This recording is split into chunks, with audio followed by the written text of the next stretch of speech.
an application in a way that they can use whatever way they want. It's from scratch. But most of us might not have the experience to build an app from scratch, so we use services that have templates. And that's what we're going to focus on presentation today, is how can we have an application up and running without knowing all the language, HTML language of building an app. So when you go on Google, you can type app maker, app creator, mobile, app. All these keywords can give you a list of applications you can use to build your app. That you have to set up an account as a developer with the two major distributors, which are Google Play and Apple. Now with Google Play, you can basically develop and publish your app in 24 hours. It's very easy, right? Apple is more strict because they want to make sure that your app is functional, is fully functional. They want to basically look at everything that you do. So it takes at least 15 days to publish your application with Apple. So remember this. So there are two steps. Number one is to find a platform to design the app. And number two, you have to establish yourself as a developer. So if you see by actual ID number, you pay a fee as a developer. That means that you now become this person who can publish an application. So when you go to Como website, you can pay for, I think it's like $49. Can you go to the price? I think it had to. Can't write anymore. So, and then it's January, February, March, April, May, June, July. So we told him we'd like him to speak at least 4 times a year. Now, as an attorney, and he's a business attorney, what do you think would be a good thing to speak about if we go to Rotary? Go to Rotary. That would be a good title. And they're mostly small business owners in the audience. And they need to know about corporate law. So on the internet, one of the most clicked on things is the top 10 things everybody needs to know about whatever. So that's always a really good starting place for positioning whoever as a leader. Is that, those lists people love. So we could, we did a number of different ones. Top 10 things that small businesses need to know to not get sued. Gaining ideas by going out into the public. Do you feel that journalists today are more dependent upon social media to get leads and find information, or do you think that they're still having to do the footwork of going out and talking to people? You have to get out from behind the computer. I think it depends on the story and the situation. I do tell students that they still need to show up in person, because you're going to get a lot out of a person just from seeing them more than on social media, and they're more likely to not say no to you if you're standing in front of them. But if you're on Twitter or something, you're trying to get them to answer questions, or they can easily just not answer you. and so, as far as reporting is concerned, I think it's Twitter and Facebook and all them are really great for getting real person reaction or to gauge how the community feels about an issue. But when you're trying to reach a source or really do the work, it's still better. That old path is still better to go and find the person and stand in front of them and say, why is this happening? They do that.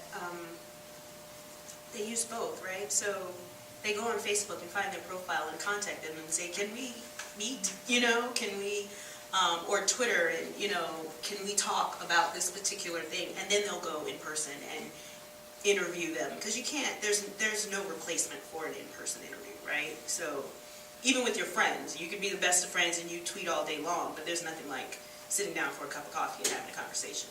So I think they use it to break the ice or to reach out, or sometimes it's the only way you can even. You don't know phone numbers. Who has a phone book anymore?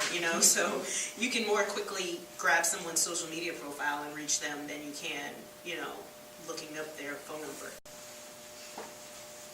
Watch closely at how you're wording the things you're wording, because what you say in your head is not going to come across the same as what you say on Twitter, and what you say on Twitter is not the same as what you say in print.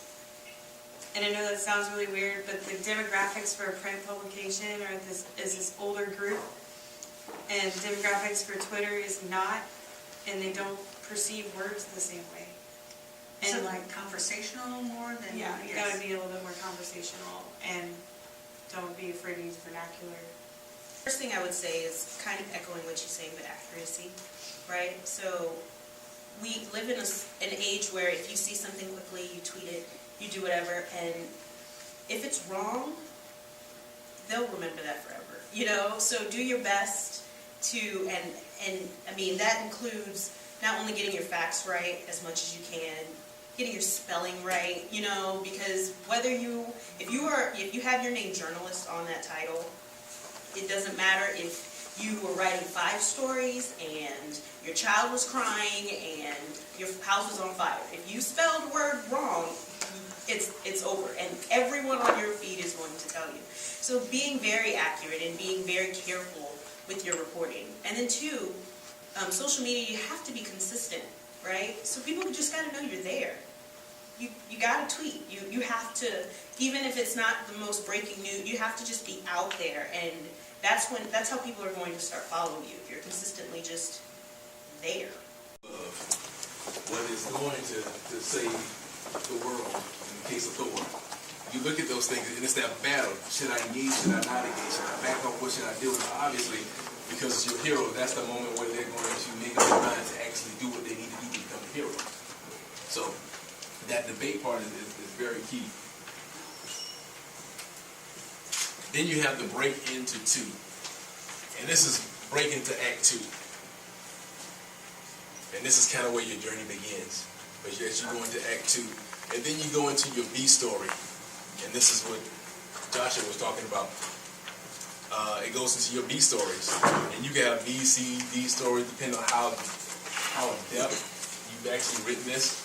You can have multiple stories going at one time. All is gone. And a lot of times in the all or lost scene, there's usually some type of death. And then sometimes, screenwriters even say, you make it be, even if it's if it's a comedy, make it the death of a plant. It's something about death. At that all is lost point, it's how our minds are driven.